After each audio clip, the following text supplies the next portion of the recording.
Doctor మదన veterinary YouTube ఛానల్కి స్వాగతం. కొండ నాలుకకు మందేస్తే ఉన్న నాలుక ఊడింది అనేది ఒక సామెత ఉంది.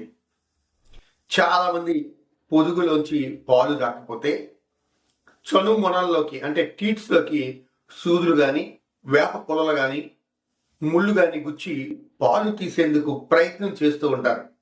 ఇలాంటి సందర్భాల్లో ఆ టీటు బాగుపడదు సరికదా, మొత్తం పొదుగంతా కూడా పాడయ్యే ప్రమాదం అనేది ఉంది. కాబట్టి రైతు సోదరులు పొదుగు నుంచి పాలు రాకపోవటానికి గల కారణాలు ఏమిటి, పశు వైద్యులు చేసే శస్త్రచికిత్స ఏమిటి అనే దానిపైన పూర్తి అవగాహన కోసం ఈ వీడియో చేస్తున్నాను. ఎట్టి పరిస్థితుల్లో మీరు దీన్ని అనుకరించొద్దు. మీ పశు వైద్యాధికారిచే మాత్రమే ఈ చికిత్స అనేది చేయించాలనేది గుర్తుంచుకోండి.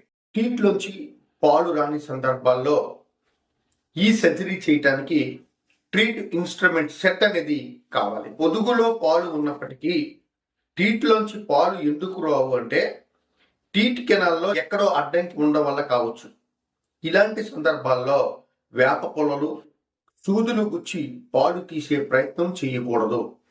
అడ్డంకి చిన్నదైతే ఇదిగో ఈ టీట్ క్యాన్యులను జాగ్రత్తగా లోపలికి పోనిచ్చి టీట్ కెనాల్ని రిస్టోర్ చేసి పాలు వచ్చేలా చేయొచ్చు. ఇక పెద్ద సమస్య ఏమిటంటే టీట్ కెనాల్లో మాస్ అంటే మాంసము ముద్దలాగా ట్యూమర్ లాగా అడ్డంగా పెరిగిపోవడం. దీని వలన టీట్ అబ్స్ట్రక్షన్ లేదా టీట్ బ్లాకేజ్ అనేది వస్తుంది. టీట్ కెనాల్లో పెరిగిన అడ్డంకిని తొలగించాలి అంటే టీట్ ట్యూమర్ ఎక్స్ట్రాక్ట్ అంటే ఇలాంటిది కానీ లేదా ఇలాంటి టీట్ స్పైరల్ ఇన్స్ట్రుమెంట్ కానీ కావాలి. కొన్ని సందర్భాల్లో ఈ రెండు కూడా అవసరమవుతాయి. ఇప్పుడు ఒక ఆవు పొదుగులో టీట్ బ్లాక్ ఉంది అని నిర్ధారణ చేసుకున్నాక నేను ఈ రెండు ఇన్స్ట్రుమెంట్స్ ఉపయోగించి టీట్లో పెరిగిన ట్యూమర్ మోసని ఎలా కట్ చేసి బ్లాకేజ్ని తొలగించానో ఇప్పుడు చూడండి. ముందుగా పొదుగుని క్లీన్ చేసి అన్ని ముందు జాగ్రత్తలు తీసుకొని టీట్ ట్యూమర్ ఎక్స్ట్రాక్ట్తో ఇలా మోసను తొలగించాలి.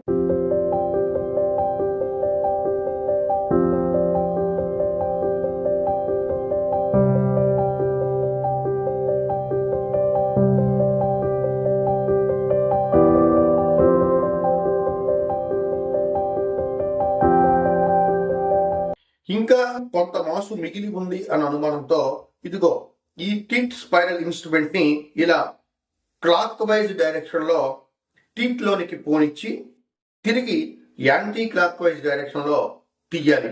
చూసారా, ఇలా చేయటం వల్ల ఎంత మాసు బయటకు వచ్చిందో. ఇప్పుడు చూడండి పాలు ఎంత ధారాళంగా వస్తున్నాయో.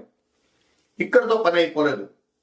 3 నుంచి 5 రోజుల పాటు యాంటీబయాటిక్ ఇంజెక్షన్స్, నొప్పి తగ్గేందుకు పెయిన్ కిల్లర్స్ ఇవ్వాలి. పాలు పూర్తిగా తీసేశాక టీట్లోకి పెంట్రిస్టిన్ ఎసిడ్స్ లాంటి ట్యూబ్స్ 2 పూట్ల ఎక్కించాలి. టీట్ కెనాల్ మళ్ళీ క్లోజ్ అయిపోకుండా ఈ ట్యూబ్తో ఉన్న అప్లికేటర్ ఈ టీట్లోనే ఉండేలాగా వదిలేస్తే కెనాల్ ఇంటాక్ట్గా ఉండేలా సహాయపడుతుంది. మళ్ళీ మరోసారి చెప్తున్నాను, ఎట్టి పరిస్థితులను పొదుగులోంచి పాలు రానప్పుడు చను మొనల్లోకి అంటే టీట్స్లోకి సూదులు వేప పొలలో గుచ్చొద్దు. మీ పశు వైద్యాధికారి సహాయం కోరండి. అక్కడ టీట్ బ్లాకేజ్ వల్ల మాత్రమే పాలు రాకపోతేనే ఈ శస్త్రచికిత్స అనేది ఉపయోగపడుతుంది. ఈ వీడియోను అనుకరించి సొంతంగా ప్రయత్నం చేయొద్దు. మీ పశు వైద్యాధికారి సహాయం తప్పకుండా తీసుకోండి. మళ్ళీ ఇంకో వీడియోలో కలుసుకుందాం. అంతవరకు సెలవు. నమస్కారం.